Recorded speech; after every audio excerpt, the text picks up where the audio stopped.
مجھے ایک فون آیا پچھلے سال کی بات کہ جی آپ سے درخواست ہے کہ فلاں جگہ آپ ہماری محرم کی 10 دن کی مجالس پڑھ دیں، انشاءاللہ ہم آپ کو خوش کریں گے۔ مطلب یہ ہے کہ جو کچھ آپ منہ مانگے پیسے مانگیں گے وہ ہم آپ کو دیں گے۔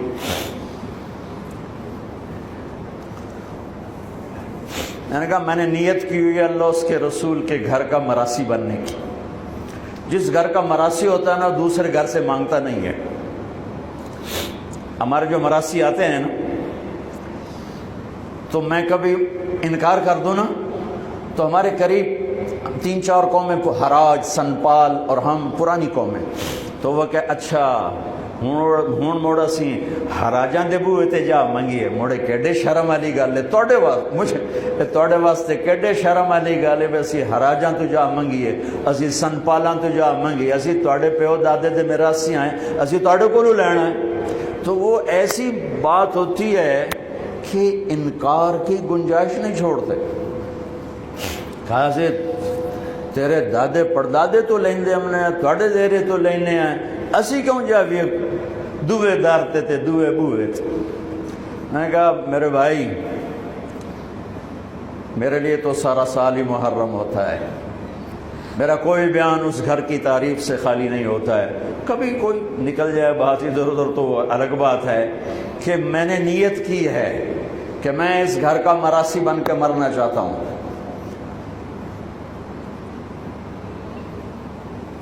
میرے مراسی دوے بوئے تے نہیں جانے تے میری غیرت جڑی ہے نہ بھی ہوئے تو میں نہ کھو کے انہوں دے دینا، تو میں کیوں کسی اور سے مانگوں؟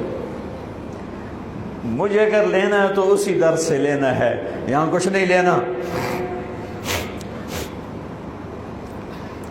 بنو امیہ کا بادشاہ ہشام بن عبد الملک طواف کر رہا تھا حج میں، حجر اسود پہ آیا، جگہ نہیں ملی، دھکے کھا کے واپس ہو۔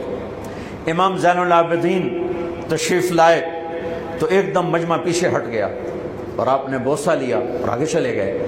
اس کے ساتھ شام کے عرب سردار نہیں پہچانتے تھے، وہ حیران ہو گئے کہ بادشاہ کے لیے راستہ نہیں دیا اور اس کے لیے راستہ دیا، یہ کون ہے؟ کہنے یہ کون ہے؟ تو ہشام جانتا تھا یہ کون ہے، تو وہ انجان بن کے کہنے لگا پتہ نہیں کون ہے۔ تو 7 فرزدق شاعر کھڑا تھا، کہنے لگا میں دسا کون ہے؟ انہوں نے کہا 10 فرزدق بہت بڑا شاعر تھا، تو اس نے 35 اشعار کا فی البدی قصیدہ پڑھا جس کی ابتدا ہے هذا الذي تعرف البطحاء وطعته الحل يعرفه والحرم ما قال قط لا الا في تشهده لولا التشهد لكان لاؤه نعم۔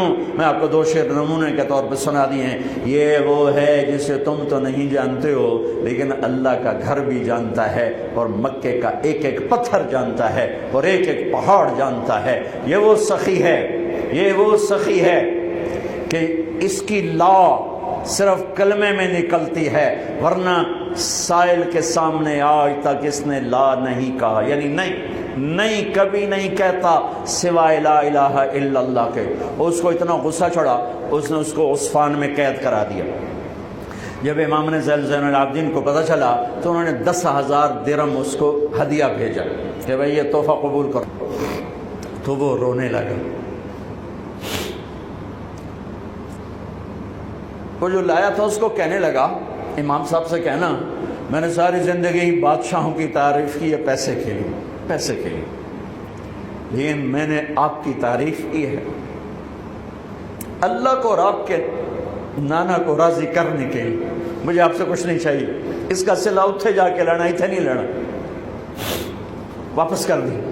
وہ بھی اہل البیت تھے تو انہوں نے فرمایا اس سے جا کر کہو تمہیں تیری نیت کا صلہ مل گیا، لیکن اہل البیت کے گھر سے جب کوئی چیز نکل جاتی ہے واپس نہیں آتی، تو میری منت ہے تو قبول کر لے۔ پھر ان کی دوبارہ بھیجنے پر اس سے قبول کیا۔